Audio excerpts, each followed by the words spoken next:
hermanos, iglesia amada del Señor, bienvenidos a este culto. Juntos vamos a leer la palabra de Dios a manera de introducción para que podamos meternos en este culto y pensar cada uno de nosotros en el privilegio que tenemos este domingo. Leamos la palabra de Dios en la carta a los Colosenses, capítulo 3, desde el versículo 12 al versículo 17. Dice así la palabra del Señor. Entonces, como escogidos de Dios, santos y amados, revestidos de tierna compasión, bondad, humildad, mansedumbre y paciencia, soportándoos unos a otros y perdonándoos unos a otros. Si alguno tiene queja contra otro, como Cristo os perdonó, así también hacedlo vosotros. Y sobre todas estas cosas, vestidos de amor, que es el vínculo de la unidad, y que la paz de Cristo reine en vuestros corazones, a la cual en verdad fuiste llamados en un solo cuerpo, y sed agradecidos. Que la palabra de Cristo habite en abundancia en vosotros, con toda sabiduría enseñándoos y amonestándoos unos a otros, con salmos, himnos y canciones espirituales, cantando a Dios con acción de gracias en vuestros corazones. Y todo lo que hacéis, de palabra o de hecho, hacedlo todo en el nombre del Señor Jesús, dando gracias por medio de Él a Dios el Padre. La iglesia de Dios, los cuales somos los escogidos, los santos, los amados de Dios, tenemos el privilegio de tener la palabra de Cristo en nuestras vidas, de tener su perdón, de tener su paz, de tener la posibilidad de caminar según su ejemplo y todo eso hacerlo para la gloria de Dios. Que podamos en esta mañana juntos como iglesia aprender de su sabiduría, de su palabra, para que nuestras vidas sean transformadas. Oremos juntos al Señor. Padre, muchas gracias por este tiempo. La verdad que deseamos más que nunca, como todos los domingos, que tú nos transformes. La verdad que necesitamos tu palabra, no necesitamos el consejo de ninguna persona a nuestro alrededor, necesitamos tu palabra escrita, la cual es viva y eficaz, es más cortante que toda espada de dos filos. Te pedimos que penetre a lo interior de nuestras vidas y que quite aquello que debe quitar y que coloque aquello que debemos adquirir. Te pedimos que nuestro Señor Jesús sea el centro de nuestra vida de aquí en adelante. Te lo pedimos en su nombre. Amén.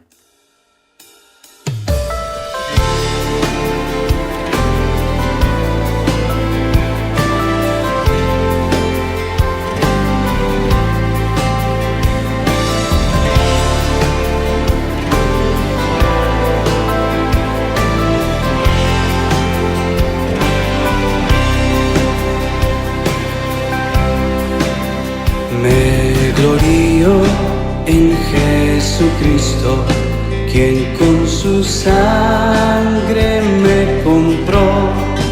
Fue mía la culpa que lo traspasó y lo colgó en aquella cruz. Me glorío en Jesucristo, quien el poder del mal venció. Mi esperanza ante el santo juez, el Hijo mi justicia es, el Hijo mi justicia es.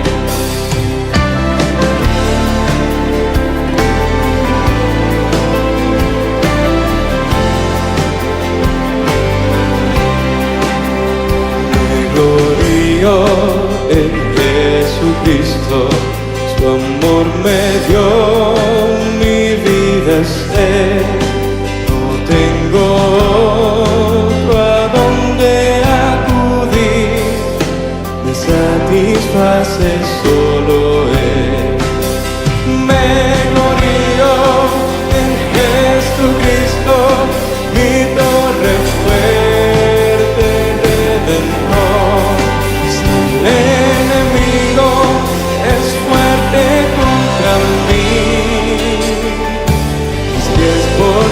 gracia sostendrá, mis pies por gracia sostendrá.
Me cargan alas de águila, corona mi alma de bondades, su triunfo siempre de cantar. Me uno en Jesucristo, me espera en gloria eterna, cuando me llamen al paraíso estar, su rostro siempre a contemplar, su rostro siempre a contemplar. Me glorío en Jesucristo, me espera en gloria eterna, cuando me llamen al paraíso estar, su rostro siempre a contemplar, su rostro siempre a contemplar, su rostro siempre a contemplar.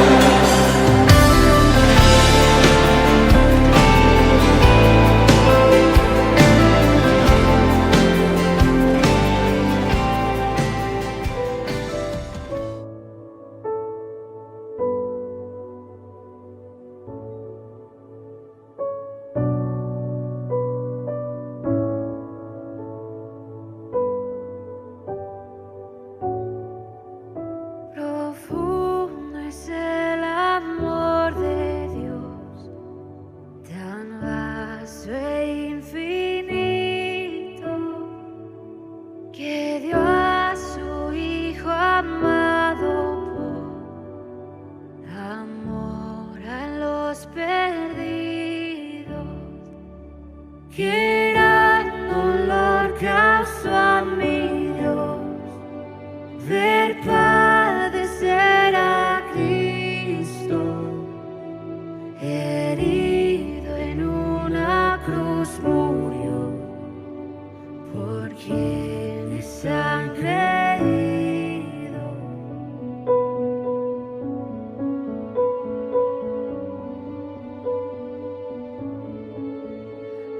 Ahí en esa cruz está, Él carga con mis culpas, vergüenza siento al escuchar mi voz entre las burlas, y mi pecado lo llevó a ser crucificado, mas vida su muerte me dio. Yo sé que ha terminado.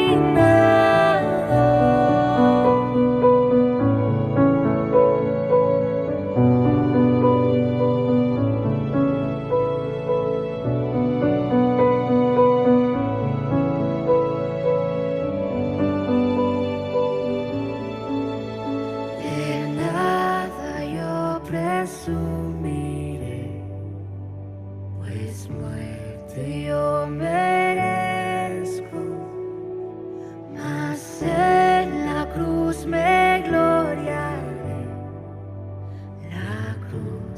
de Jesucristo,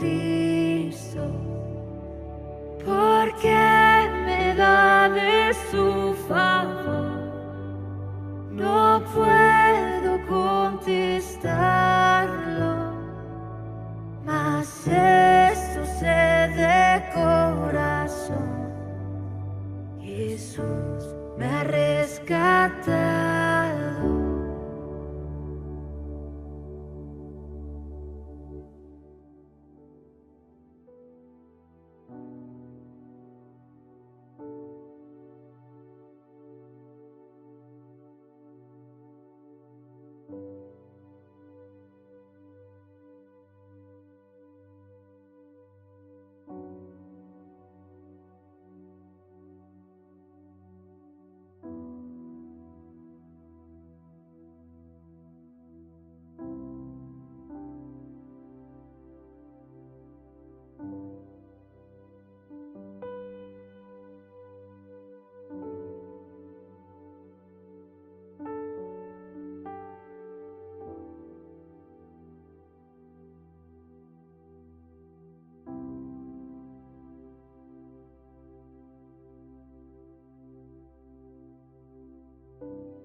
Buenos días, hermanos amados, ¿cómo están?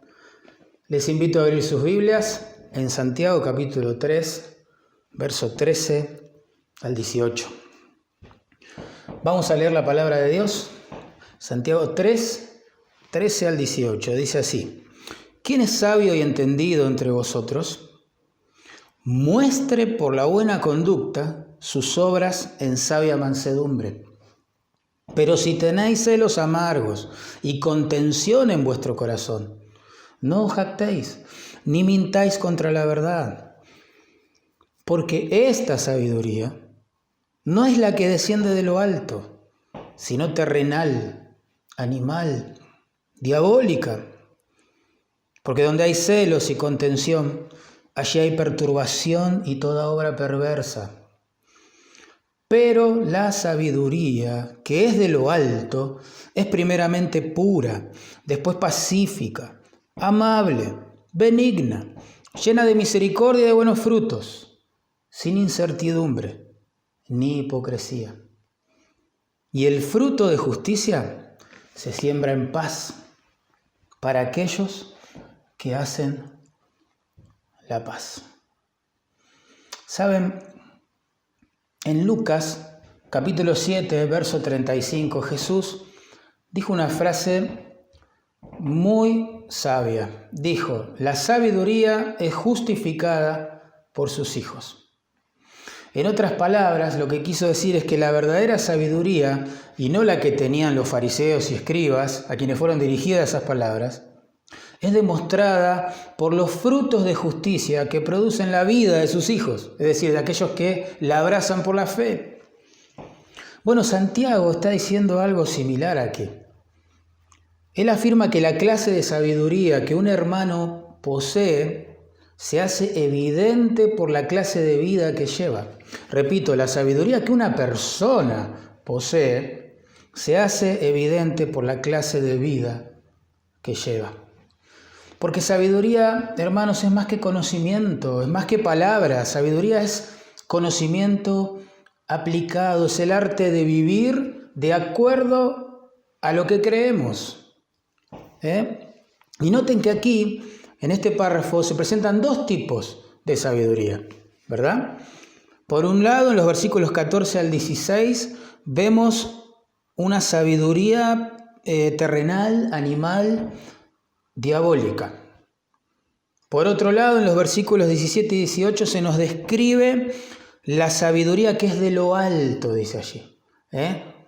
Así que tenemos dos tipos de sabiduría: la humana, versos 14 al 16, y la divina, versos 17 y 18. Ahora, esto es importante. Recordemos que muchos de los lectores originales de esta carta, por un lado, deseaban ser maestros, como dice capítulo 3, verso 1. Dice: hermanos míos, no os hagáis maestros muchos de vosotros, sabiendo que recibiremos mayor condenación. También anhelaban ser reconocidas como personas sabias dentro de la congregación. Por eso en el verso 13 pregunta, ¿quién es sabio y entendido entre vosotros? Eso por un lado. Por el otro, estaban llenos de celos amargos y de orgullo en el corazón, como leímos en el verso 14. Y eso se traducía en guerras y pleitos dentro de la congregación, como vemos en el capítulo 4, versículo 1. Y Santiago les pregunta, ¿de dónde vienen las guerras y los pleitos entre vosotros? ¿Entienden? Esa dicotomía, ¿no? Entre los que pretenden ser sabios y maestros de la congregación, por un lado, pero por el otro llevan vidas que no avalan esa sabiduría. Recuerden, porque la clase de sabiduría que un hermano posee se hace evidente por la clase de vida que lleva. Eso es lo que está enseñando Santiago. Así que vamos a dividir para nuestro estudio este párrafo en 3 partes. En primer lugar vamos a ver este principio, la sabiduría se evidencia por los frutos que produce, eso lo vamos a ver en verso 13.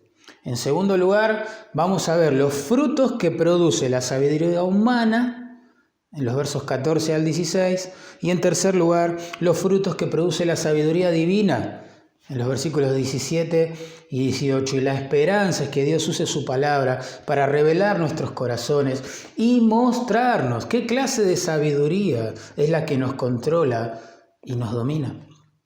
Vamos a orar. Señor, por favor, Señor, usa tu palabra, preciosa palabra, para trabajar en nuestras almas. Con ella, Señor, por favor, pastoréanos. Revela las intenciones de nuestro corazón, Señor. Santifícanos. Por favor, úsala para que tu nombre sea santificado, tu voluntad obedecida y tu reino esparcido por todos lados. Te lo pido en el nombre de Jesús. Amén, amén y amén. Bueno, vamos a ver en primer lugar, hermanos, que la sabiduría entonces se evidencia por los frutos que produce. Verso 13, Santiago pregunta, ¿quién es sabio y entendido entre vosotros? Bueno, muestre por la buena conducta sus obras en sabia mansedumbre. ¿Ven? El énfasis. ¿Quién es sabio? Bueno, que lo demuestre por su conducta. Recordemos la idea principal de este párrafo. La clase de sabiduría que una persona posee se hace evidente por la clase de vida que lleva. Santiago como que invita aquí, digamos, a aquellos que creen ser expertos y entendidos en materias espirituales, a que se identifiquen para después examinarlos. Por supuesto, no a la luz del conocimiento que profesan tener, sino a la luz de la conducta que están llevando en la iglesia. Qué interesante. La buena conducta referida aquí es un estilo de vida piadoso que lleva a una persona, digamos. La buena conducta es la suma de los actos de amor y de obediencia a Dios que se realizan tanto en la casa como en la iglesia, como en la comunidad y aun cuando la persona está sola. Si sumamos todos esos actos de amor y obediencia de una persona, tendremos reflejada su conducta. Y así como Santiago nos explicó en el capítulo 2, que la verdadera fe se hace visible mediante las obras, ahora vemos que la verdadera sabiduría se hará visible a través de la conducta santa. ¿Bien? Así como en 2.26 Santiago dijo que la fe sin obras está muerta, ahora en 3.13 afirma que la sabiduría que no se demuestra por la buena conducta y las obras hechas en sabia mansedumbre también está muerta. Ustedes saben, hermanos, y es bien conocido, que el verdadero maestro enseña tanto o más con el ejemplo de vida que con sus palabras. Como dijo el puritano del siglo XVII, Thomas Brooks, el ejemplo es el discurso más poderoso. El ejemplo es el discurso más poderoso. La iglesia de hoy precisa desesperadamente maestros, miembros que sean modelos de piedad, personas de carne y huesos, pero que encarnen los principios de la palabra de Dios en la práctica, en su conducta, en la vida cotidiana. Y saben, la insistencia de Santiago en que la sabiduría quede demostrada, ¿sí?, por la conducta, está de acuerdo con el concepto de sabiduría que encontramos en toda la Biblia en general y en el Antiguo Testamento en particular. La palabra hebrea que se traduce sabiduría, o la más común de ellas, significa o describe a alguien habilidoso, alguien que es diestro en su oficio. ¡Qué interesante! Se usa allí en Éxodo para describir a los 2 orfebres que labraron con precisión, ¿sí?, los elementos del tabernáculo.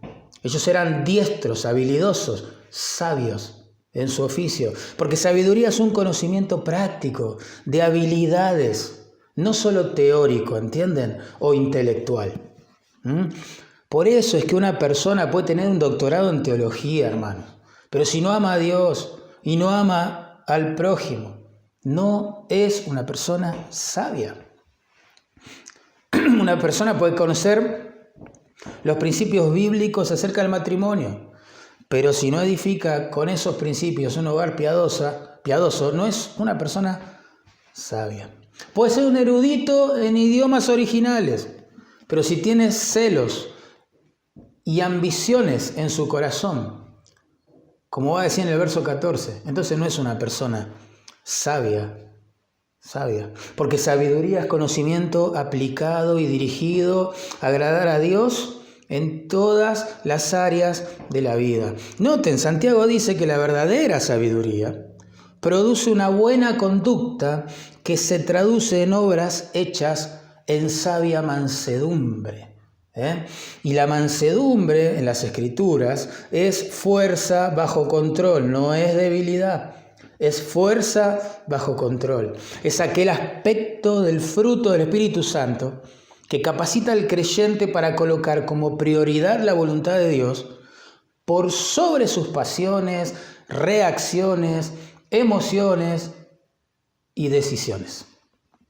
El erudito en el griego del Nuevo Testamento, Bain, dice que la mansedumbre es la capacidad espiritual por medio de la cual podemos aceptar los tratos de Dios para con nosotros sin disputar ni resentirnos. ¡Qué interesante! Mansedumbre entonces es docilidad, es sumisión a la voluntad de Dios, a la palabra de Dios, a los deseos de Dios.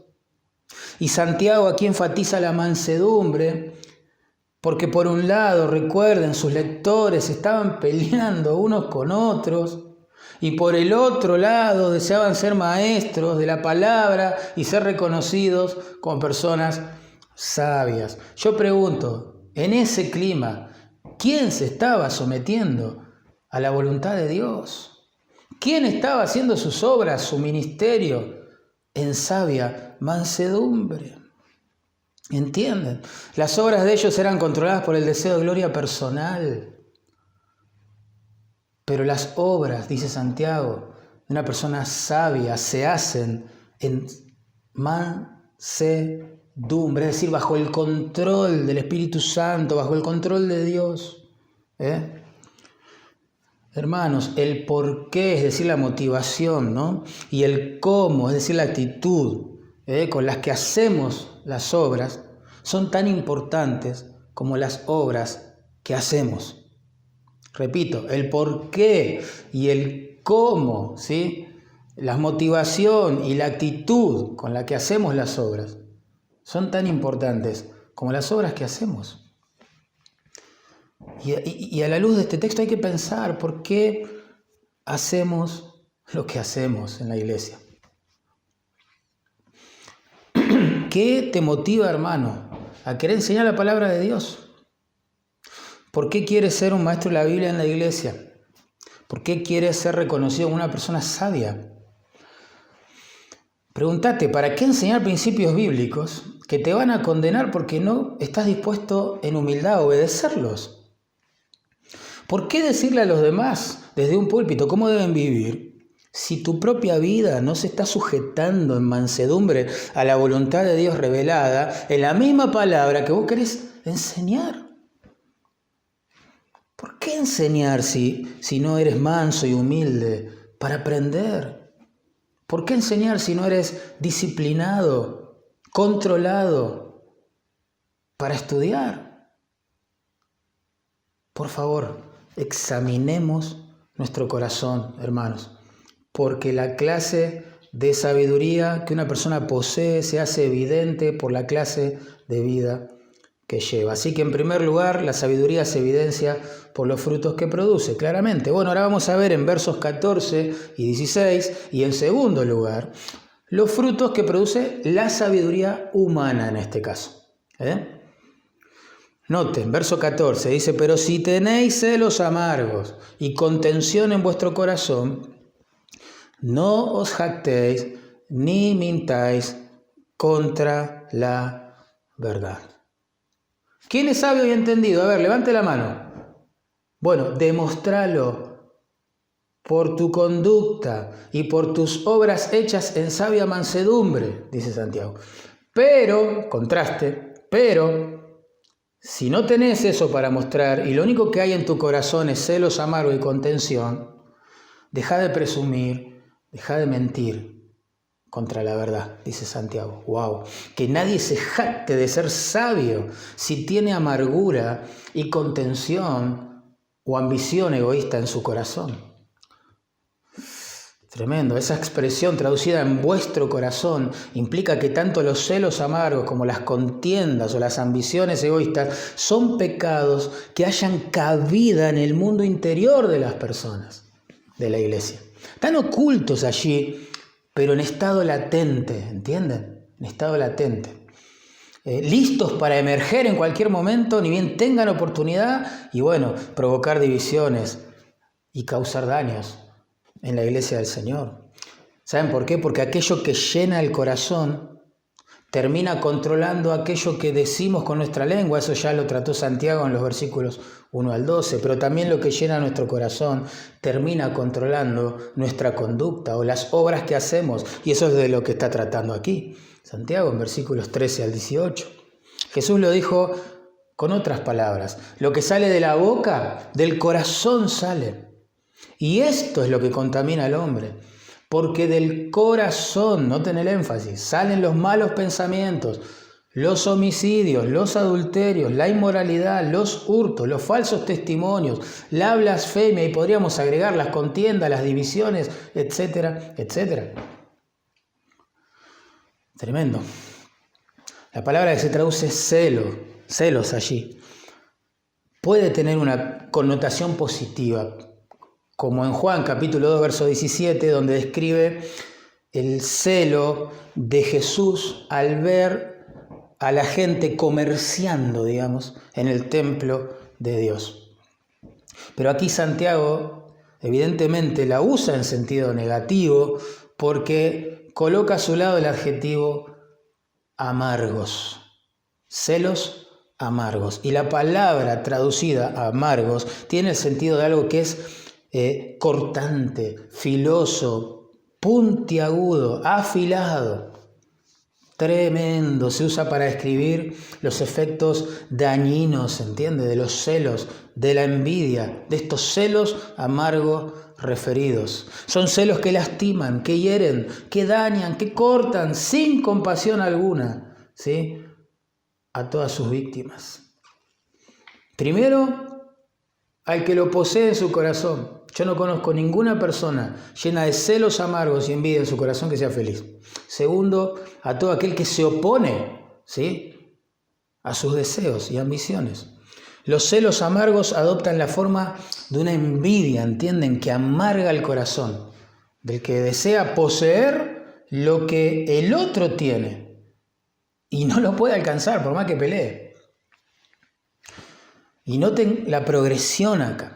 Todo comienza con el deseo de ser maestros, allí en versículo 1, y de ser llamados sabios, en versículo 13, y termina en rivalidades causadas por celos amargos de aquellos que no pudieron conseguir esos títulos que tanto deseaban. En Hechos 5:17 tenemos un ejemplo de cómo operan los celos y lo peligroso que son. Lucas nos cuenta que mucha gente en ese tiempo estaba creyendo en el Señor Jesús y por ende se agolpaban para escuchar la enseñanza de los apóstoles. ¿Cómo tomaron esto los religiosos? Bueno, Lucas nos cuenta. Entonces, levantándose el sumo sacerdote y todos los que estaban con él, se llenaron de celos y echaron mano a los apóstoles y los pusieron en la cárcel. ¡Wow! ¿Ven? Este celo pecaminoso se torna en algo peligroso, dañino, cortante, filoso, hiriente, cuando sus poseedores observan que otras personas tienen más éxito, seguidores, capacidades, alabanzas, reconocimientos que ellos. Por eso los miembros en general y los maestros de las iglesias en particular que son celosos, son destructivos, son un peligro para la iglesia. Lastiman a las personas, compiten con las personas, pero en sus mentes. Codician la posición, o los dones, o los frutos, o el ministerio, o el reconocimiento que se les da a otros hermanos en la iglesia. Y se ponen locos. No les importa lastimar, ni ser lastimados en el camino, con tal de alcanzar lo que tiene el otro, ¿entienden? Pero no solo celos amargos, sino contención en el corazón había, ¿verdad? Contenida en esta iglesia. La palabra se traduce contención, denota ambición egoísta. Describe a alguien que lucha y pelea por promoverse a sí mismo. Es como un político en campaña. Todo lo que hace, todo lo que dice, todo tiene que ver con conseguir seguidores, votos. Aristóteles usó esta palabra para señalar las luchas que había entre los diferentes grupos políticos de sus días, obviamente para alcanzar el poder. Se usa también en Filipenses, capítulo 1, verso 16, para describir a aquellos que predicaban el evangelio, no por amor al Señor ni a las almas, sino para usurpar el liderazgo de Pablo, quien se encontraba preso. ¿Lo ven? La persona contenciosa en este sentido, ambiciosa, no repara en gastos ni en daños, con tal de alcanzar sus deseos egoístas, que están atados al poder, al prestigio, a una posición dentro de la iglesia. Qué triste. Hermanos, la iglesia de Cristo ha sufrido más problemas por las guerras y divisiones internas por asuntos de poder, posición y prestigio de sus ministros que por la persecución o la burla o el menosprecio al mundo exterior. Tremendo. Ahora Santiago lo que va a decirles es, bueno, hermanos, ustedes se creen muy sabios, muy doctos, quieren ser maestros, pero si en sus corazones hay celos amargos y ambiciones egoístas, dejen de presumir, dejen de mentir contra la verdad que predican. El verbo que ahí se traduce no os jactéis significa alzar el cuello en su raíz, ¿no? Describe una persona arrogante que cree ser superior a los demás, ¿entienden? Indica ese hablar arrogante que causa tanta irritación en los demás, que causa, diríamos nosotros, vergüenza ajena, ¿no? Vergüenza ajena. Quien padece este mal es el último que se da cuenta que todo el mundo ya lo ha percibido, ¿verdad? La persona verdaderamente sabia, hermanos, créanme, no gasta tiempo en autoalabanzas, no habla favorablemente de sí mismo, ¿no? Ni se le ocurre usar el púlpito para hablar de sus experiencias, de sus logros personales, de su trayectoria espiritual, ministerial. No, porque se esconde detrás de la palabra de Dios. Sin embargo, el que tiene la sabiduría humana, terrenal, diabólica, usa el púlpito para promoverse a sí mismo, usa la palabra de Dios para hablar de sí mismo, porque se cree superior en su corazón a los demás. Por eso Santiago dice, dejen de presumir, dejen de mentir también, les dice, no mientan contra la verdad. Si un hermano tiene amargura y egoísmo en su corazón y presume de ser sabio a la vez, está viviendo una mentira. Está viviendo una mentira. Quizás él mismo se la está creyendo, pero está viviendo una mentira y en el tribunal de Cristo esa mentira se va a caer. Esa mentira se va a caer, hermanos. Esta persona está borrando con el codo de su mala conducta, digámoslo así, lo que escribe con las manos de sus pretensiones de sabiduría.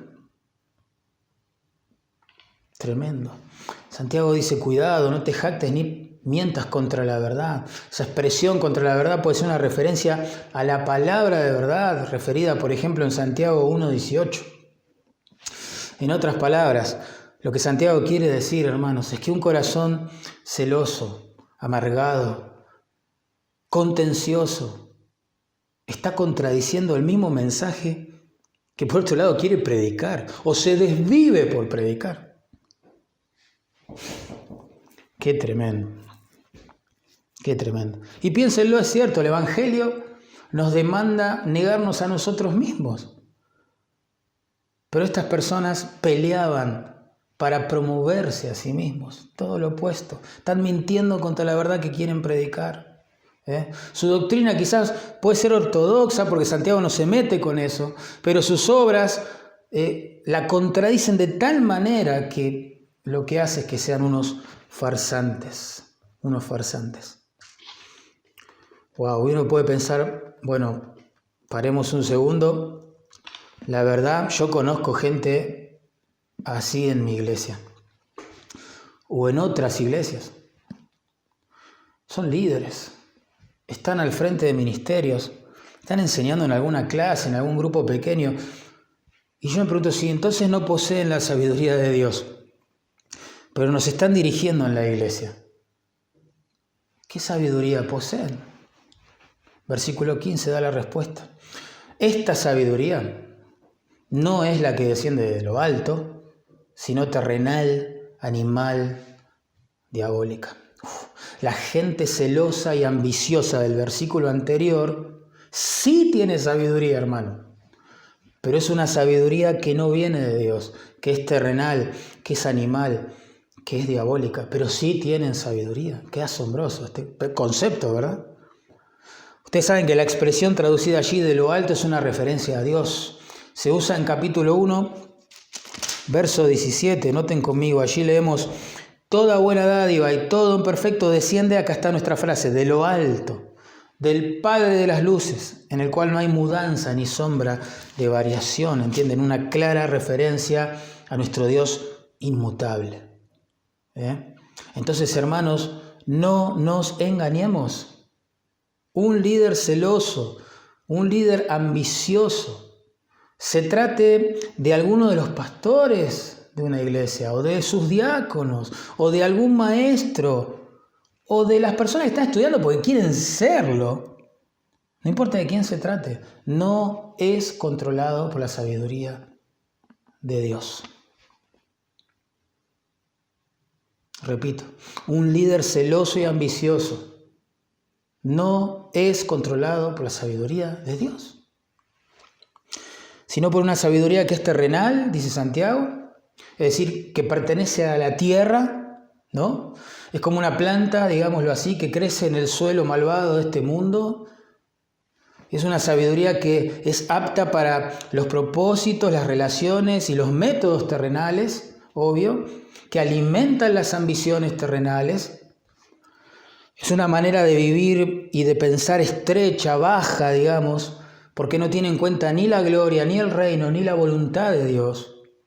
Y por eso es una sabiduría motivada por celos, amargura, rivalidades y orgullo, porque claramente no está motivada por la gloria de Dios ni por el amor a los hermanos. Es una sabiduría terrenal, es una sabiduría animal, dice Santiago, es decir, perteneciente a la esfera de los sentidos. Es una sabiduría natural, eso es lo que significa. Y el término natural en este sentido, en el Nuevo Testamento, es el antónimo de la palabra espiritual. ¿Sí? El término natural identifica la forma de vivir, de pensar y de obrar de los incrédulos, es decir, de aquellos que no son espirituales, que no tienen al Espíritu Santo obrando santificación en su interior. Así que es una sabiduría terrenal, animal y diabólica, dice allí, o demoníaca quizás sería traducido de una forma más acertada. Lo cierto es que la sabiduría que produce celos, contiendas en el corazón, no viene de Dios, sino del diablo. Esta sabiduría animal, terrenal, diabólica, es la que lleva a la gente a, por un lado, codiciar una posición en la iglesia y, por el otro lado, vivir fuera de la iglesia de manera impía.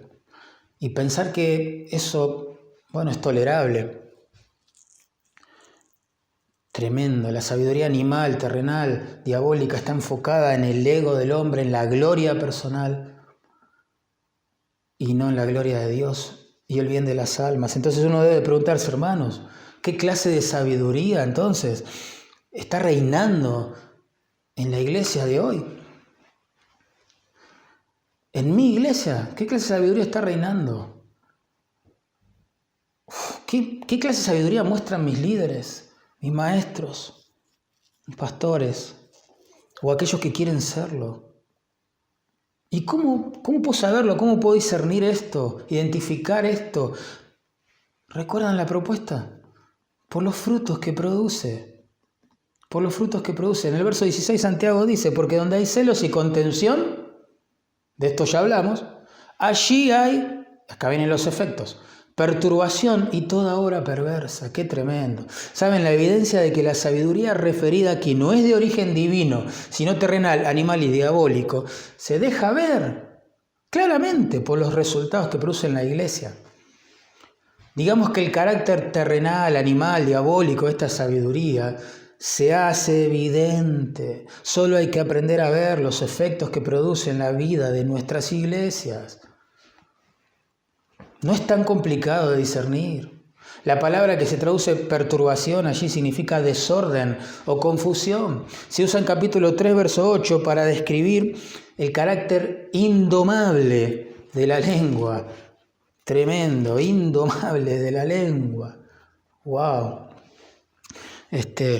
Transmite la idea de rebeldía, ¿entienden? De una anarquía espiritual. De un desorden, de una falta de sumisión de unos para con otros, que hace que todo el mundo se crea con derecho de decir lo que se le viene a la mente y de hacer lo que quiera hacer, ¿sí? Denota un estado de desorden total, de confusión. Se usa en 1 Corintios capítulo 14, verso 33, para decir que Dios no es Dios de confusión, ahí está nuestra palabra, sino de orden. Esto significa, hermano, que donde reine la sabiduría humana, terrenal, animal y diabólica, allí habrá peleas, divisiones, celos, amargura, falta de perdón, ¿entienden? Falta de amor, falta de gracia, falta de misericordia, de ayuda mutua, de sonrisas, de espontaneidad, de transparencia y podemos seguir. Lo cierto es que todos sabemos que la envidia y la ambición de los miembros en general y de los maestros de las iglesias en particular, destruyen la unidad, destruyen el orden de cualquier congregación. Es así. Perturbación, eso es lo que produce como fruto esta falsa sabiduría. Y también, agrega Santiago, produce toda clase de, sería la idea, obras perversas. Tremendo. La frase es una referencia, digamos, a cualquier tipo de acciones que son inútiles, vanas o también malvadas. Se trata de obras o de actividades, podríamos decir ministeriales si queremos, pero que no producen nada espiritualmente bueno en el seno de la iglesia. Y así es donde reina la sabiduría humana, animal, terrenal, diabólica. Hay mucha actividad. Un montón de actividad, pero poca productividad o fruto que realmente glorifique a Dios en salvación y santificación de las almas. Es tremendo ver eso, tremendo ver eso. Porque cuando el fin es el ego del siervo, entre comillas, la actividad es el medio número 1, ¿sí?, para promoverse. La amargura y las rivalidades en el corazón, hermanos, se traducen en desorden y activismo mundano en la congregación. Actividad no es sinónimo de espiritualidad. Claro que no. De hecho, muchos esconden su falta de espiritualidad tras la máscara de la excesiva actividad ministerial. La falta de diálogo con la esposa se oculta detrás del ministerio, de la actividad ministerial. La falta de oración, la falta de meditación en las Escrituras se puede camuflar delante de los demás tras la máscara de la actividad ministerial. Es tremendo esto. Ahora, lo cierto es que, hermanos, los celos, las ambiciones en el corazón producen desorden y obras perversas en la congregación. Le voy a dar un ejemplo de esto. Ustedes van a recordar, la madre de Jacobo y Juan se enteró de que Jesús establecería pronto su reino.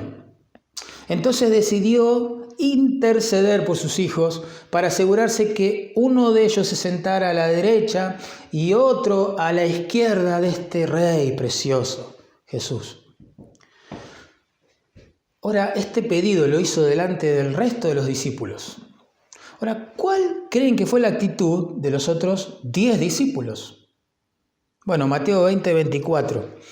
Allí tenemos la respuesta. Dice, al oír esto, los 10 se enojaron contra los 2 hermanos. Fíjate, impresionante. El pedido de la madre de Jacobo y Juan enfureció al resto de los discípulos. Y uno dice, ¿por qué? Y porque ellos codiciaban el mismo lugar que la madre de Jacobo y Juan pidió para sus hijos. Celos, ambiciones egoístas, ¿entienden? Lo mismo que sucedía aquí en el auditorio original de Santiago. ¿Saben qué les dijo Jesús? Los gobernantes de las naciones se enseñorean de ellas y ejercen potestad sobre ellas. Mas entre vosotros, hermanos, graben esta frase, mas entre vosotros no será así, sino que el que quiera hacerse grande entre vosotros será vuestro servidor. Precioso. Pero ven cómo operan en la práctica los celos y las ambiciones egoístas, cómo producen desorden y obras perversas entre los discípulos. Es tremendo. Aquí lo vemos. Una sola pregunta, un solo pedido de una madre destruyó la unidad de los discípulos, provocó enfrentamientos, hostilidades entre ellos, quienes se debían unir para llevar el Evangelio al mundo. Hermanos, en verso 13 vimos el principio, que es la idea conductora, digamos, de todo este párrafo. La clase de sabiduría que un hermano posee se hace evidente por la clase de vida que lleva. La sabiduría se evidencia por los frutos que produce. Luego vimos en los versos 14 al 16 los frutos justamente que produce, pero la falsa sabiduría o la sabiduría humana, terrenal, animal, diabólica. Tenemos que terminar pensando en los frutos que produce ahora la verdadera sabiduría, la que viene de lo alto, la sabiduría divina. Y eso lo tenemos en versículos 17 y 18. Dice allí, pero la sabiduría que es de lo alto, ¿ven? Es primeramente pura, etc. Comienza a describir sus frutos. Ahora quiero aclarar algo. El Dios dador de esta sabiduría, según capítulo 1, verso 17, es inmutable, no cambia. En él no hay mudanza ni sombra de variación. Por tanto, su don de sabiduría tampoco cambia en el tiempo. Es decir, la sabiduría de Dios en un creyente, en un líder o en quien aspire a serlo, siempre va a producir los mismos frutos. Por eso va a ser fácil de reconocer. Y la iglesia puede discernir qué tipo de sabiduría está controlando a sus maestros o a los que quieren serlo. En primer lugar, la sabiduría que viene de lo alto, de Dios, promueve la santidad, es muy claro. Dice el verso 17, la sabiduría que es de lo alto es primeramente, no tiene el adverbio, primeramente, pura. Es decir, la sabiduría que proviene de Dios, de lo alto, prioriza y promueve la santidad entre los hermanos de la iglesia, es muy claro.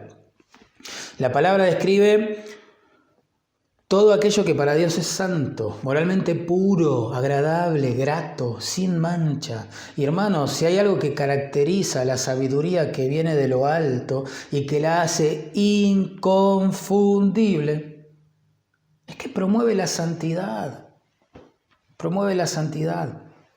La sabiduría que proviene de lo alto, hermanos, produce santificación. El hombre es sabio, pero según Dios, vive cerca de Él, camina en integridad, se mantiene lejos del pecado y cerca de su amado Padre, cultiva su alma, sus hábitos piadosos, cuida su corazón porque sabe que de Él mana la vida. La sabiduría que viene de lo alto es primeramente pura. Luego dice allí, la sabiduría que viene de lo alto después es pacífica, es decir, promueve la paz, promueve la paz. Y así funcionan las cosas. La pureza para con Dios produce paz para con los hermanos. Y así es. La frase que ahí se traduce después pacífica implica como un orden de prioridades, ¿no? Es como decir, después de la pureza o de la santidad, lo más importante, ¿sí? El fruto más importante de esta sabiduría que viene de Dios es que fomenta la paz entre los hermanos. Qué grande, ¿no? Es decir, que la sabiduría que proviene de lo alto se traduce, digamos, en relaciones santas y pacíficas entre los hermanos de la iglesia. Este deseo por mantener la paz, ¿sí?, que va a tener esta persona controlada por la sabiduría de Dios, es lo que, digamos, una iglesia marcada por los pleitos y las divisiones necesita con mayor urgencia, ¿entienden? Con mayor urgencia. Esta es la característica divina, digamos, o de la sabiduría divina, que elimina las rivalidades por cuestiones de orgullo en la iglesia, que Santiago trató en los versículos anteriores. Y hermanos, tenemos que recordar que para el creyente, paz es sinónimo de felicidad. Jesús dijo, bienaventurados los pacificadores, porque ellos serán llamados hijos de Dios. La sabiduría que viene de Dios promueve la amabilidad y la benignidad. Allí dice que es amable. Esa misma palabra se usa en 1 Timoteo 3:3 para afirmar que uno de los requisitos del pastor o de las evidencias de que puede llegar a ser pastor es que la persona es amable para con todos. Qué interesante. En 1 Pedro 2:18 esta misma palabra describe a un jefe que es bueno y afable. Afable. Así que la sabiduría que viene de lo alto va a producir, o se va a traducir, mejor dicho, en un trato amable, afable, gentil, respetuoso, puro, ¿sí?, para con los hermanos. La sabiduría que viene de lo alto, hermanos, también promueve la misericordia. Dice allí es llena de misericordia. Esto implica que la sabiduría produce un corazón controlado, lleno, es la idea, por la compasión para con aquellos que están padeciendo necesidades. Es una compasión por la miseria ajena. La sabiduría que es de lo alto está llena de compasión porque tiene su origen en Dios, quien es rico en misericordia y se compadece de sus hijos. Recuerda que son polvo. La sabiduría que viene de lo alto es llena de misericordia y de buenos frutos. Esto está conectado. La expresión llena de buenos frutos es paralela a la que encontramos en capítulo 2, llena de buenas obras. Es lo opuesto, digamos, a la sabiduría terrenal, animal y diabólica que según el verso 16, noten, produce toda obra perversa. ¿Ven cómo se contrasta los buenos frutos de la sabiduría divina con las obras perversas de la sabiduría humana? Santiago conecta aquí la misericordia con los buenos frutos o las buenas obras Porque más que un sentimiento, la misericordia referida es un comportamiento. Así que el hombre sabio, según Dios, ayuda a quienes no lo merecen, sirve y ama a aquellos que no le podrían devolver nada a cambio. Trata a las personas como lo hace Dios, con una inagotable misericordia. El único interés que persigue el sabio es el de hacer la voluntad de Dios, amando a los que están padeciendo alguna necesidad. El creyente lleno de misericordia, hermanos, lleno de misericordia, perdona al ofensor, pide perdón al ofendido, sin que por esto se le caigan los anillos, ¿sí? Está más interesado en agradar a Dios que en su reputación de perfección, hipócrita. Aparte recuerden que para el creyente la misericordia es felicidad. Bienaventurados los misericordiosos, dijo Jesús, porque alcanzarán misericordia. La sabiduría que viene de lo alto también es sin incertidumbre ni hipocresía. La expresión sin incertidumbre significa literalmente que no se parte, que no se divide, es la idea, ¿verdad? Se usa en capítulo 1, verso 6 para describir a alguien que duda.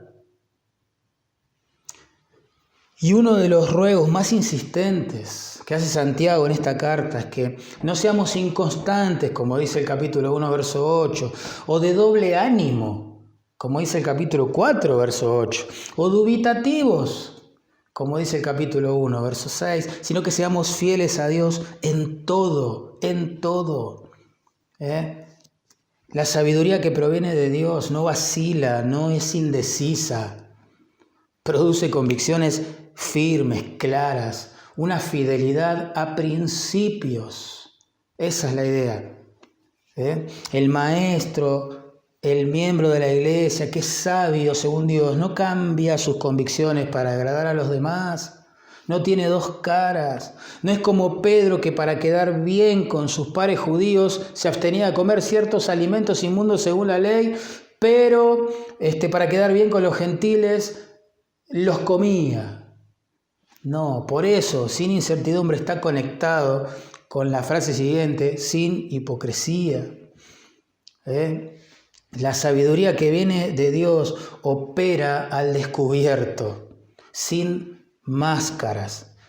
No se esconde detrás de una careta, ni usa trucos o artilugios, no anda haciendo planes para que nadie descubra quién es en realidad. No, es una vida transparente, libre para servir a Dios, no tiene nada que ocultar, no tiene nada que perder. Describe la condición de quien no tiene apariencia de piedad, ¿entienden? Sino que vive su piedad delante de Dios. Por eso la persona que es dotada con la sabiduría que viene de lo alto, opera, trabaja, ministra, sirve con sinceridad, porque lo motiva a agradar a Dios más que a los hombres. Y este no es un tema menor. Ustedes recuerden que en su ministerio terrenal Jesús se airó más contra los religiosos hipócritas que contra los publicanos, las rameras y los pecadores.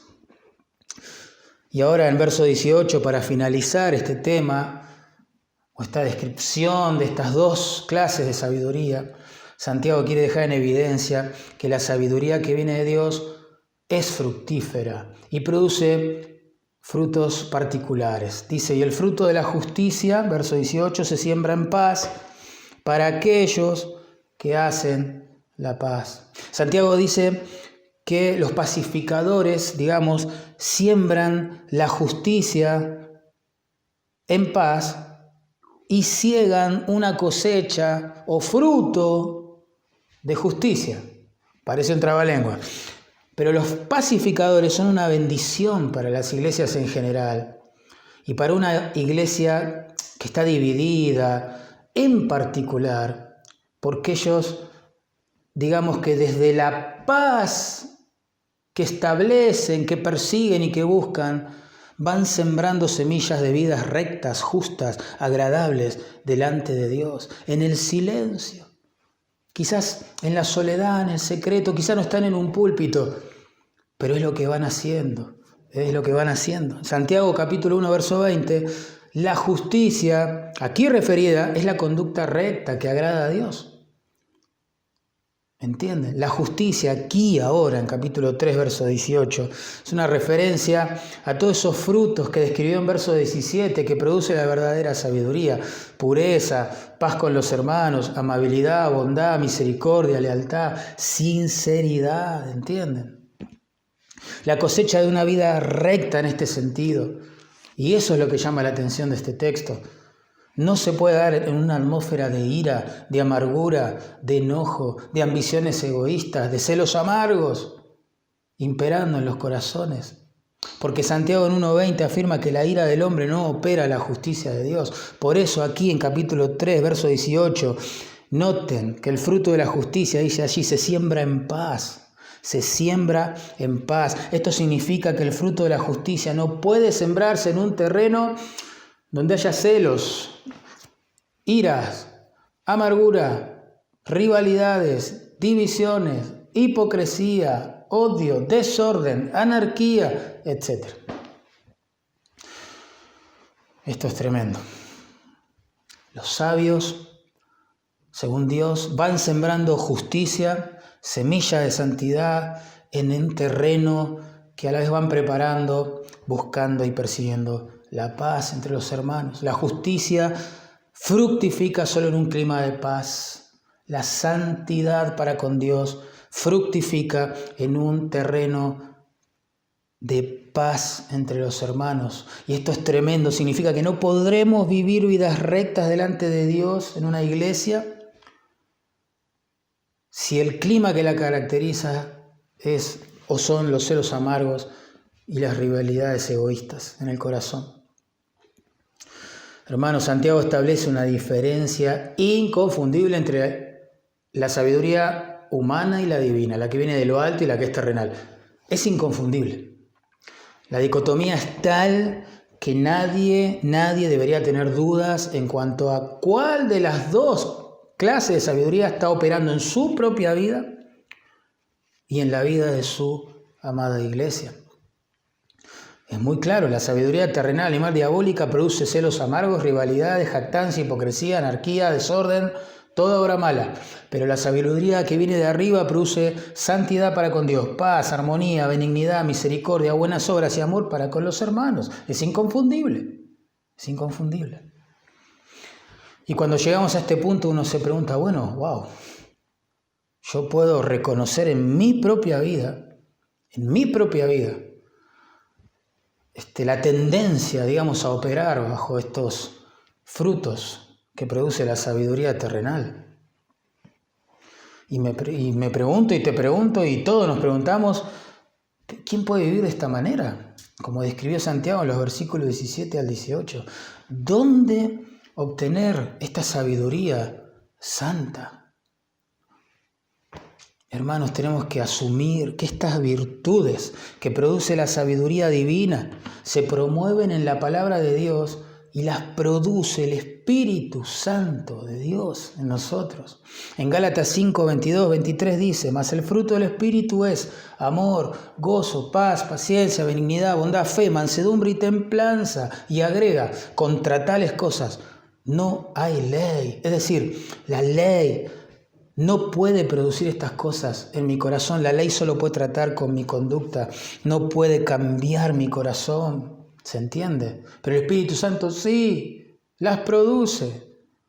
Tenemos que entender que para vivir de este modo mis fuerzas son insuficientes, mis ganas, mi voluntad, mi determinación, mis decisiones espirituales no alcanzan. Para vivir de esta forma debemos pedir sabiduría al dueño, a Dios, y ser llenos del Espíritu Santo de Dios. Esta sabiduría aquí referida destruye la jactancia porque se recibe como un don de la misericordia del Dios que la concede. Hermano, hermana, ¿querés ser controlado por la sabiduría que viene de lo alto? Mantenete cerca de Dios. Mantenete cerca de Dios. Apelo al concepto de C.S. Lewis, la infección santa, ¿verdad? Hay cosas que están en Dios y que solo son nuestras cuando estamos cerca de Él, ¿sí? Como el virus, nos contagiamos por cercanía. Bueno, cuando tenemos comunión con Dios, todo lo que hay en Él, este tipo de virtudes, nos son transferidas, nos son transmitidas, nos contagiamos. Y esa es la infección santa. Y para terminar, recuerdan las palabras de Jesús que cité hoy: el que quiera hacerse grande entre vosotros será vuestro servidor, y el que quiera ser el primero entre vosotros será vuestro siervo. Ese es el mandato. Pero ¿cuál es el modelo? El pasaje continúa y dice: como el Hijo del Hombre, ese es Cristo, no vino para ser servido, sino para servir y para dar su vida, un rescate por muchos. Cristo es el modelo que encarna de manera perfecta esta sabiduría que describe Santiago, que viene de lo alto, porque siendo Dios humanado, puro, sin mancha, decidió morir en lugar de los pecadores, como vos y como yo. Se hizo maldición allí en la cruz, como si Él hubiera violado la ley de Dios, siendo que no lo fue. Sufrió la ira del Padre, como si hubiera pecado contra Él, siendo que no lo hizo. Fue tratado en aquel madero como si fuera el culpable de tus pecados, de los míos, siendo que no lo fue. Dios castigó en los pecados de su pueblo, de esos muchos, en su cuerpo sobre el madero. Pero la historia no termina allí, porque vindicando esa justicia que tenía el Señor, Dios le resucitó de entre los muertos. Y de este modo, el justo Jesús murió por los injustos, pero ahora está vivo y está ofreciendo dar su justicia a todo pecador que se arrepienta de sus pecados, que confíe en Él, se refugie en Él y viva para Él. Oramos. Señor, bendice tu palabra, por favor, te ruego que la uses para hacer una especie de estudio clínico de nuestras almas, que por favor nos reveles qué tipo de sabiduría es la que está controlando nuestras vidas e impulsando, Señor, nuestros ministerios, nuestras iglesias, nuestros predicadores, maestros, maestras de niños. Oh Señor, ten misericordia, santifícanos. Y también te ruego que uses tu palabra, como lo has prometido, para dar vida a los muertos, para salvar a aquellos, Dios, que todavía están perdidos en sus delitos y pecados, que puedan ver a Jesús por la fe y se puedan arrepentir. Te lo pido en el nombre de Jesús, nuestro amado Señor y modelo. Amén y amén. Hermanos, espero verlos pronto. Cada día que pasa los extraño un poco más. Cantemos. No valgo por mi posesión, ni porque fuerte sea yo, sino en el precio de su amor en la cruz. No valgo por ser muy capaz, ni por perder ni por ganar, sino en la sangre que vertió en la cruz. Redentor, tú eres mi gozo, gran tesoro, fuente de mi ser. Confiaré en Él, no hay otro, mi alma satisfecha está en Él.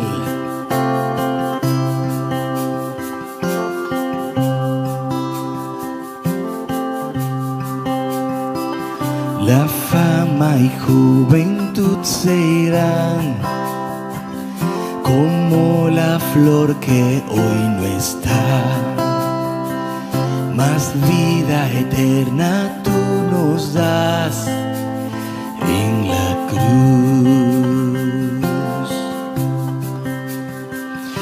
yo no me jactaré en saber, ni en opulencia ni poder, mas yo me jactaré en Jesús y en la cruz. Redentor, tú eres mi gozo, gran tesoro, fuente de mi ser. Confiaré en Él, no hay otro, mi alma satisfecha está en Él. Así es.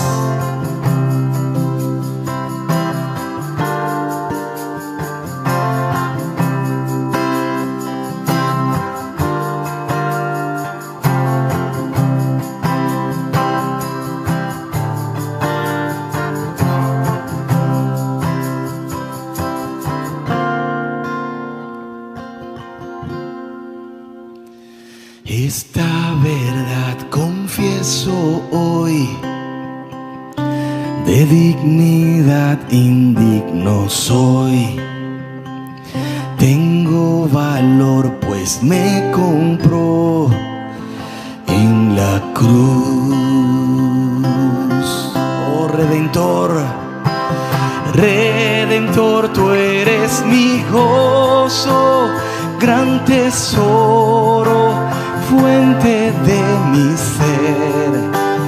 Confiaré en Él, no hay otro, mi alma satisfecha está en Él. Cántalo. Redentor, tú eres mi gozo, gran tesoro, fuente de mi ser. Confiaré en Él, no hay otro, mi alma satisfecha está en Él.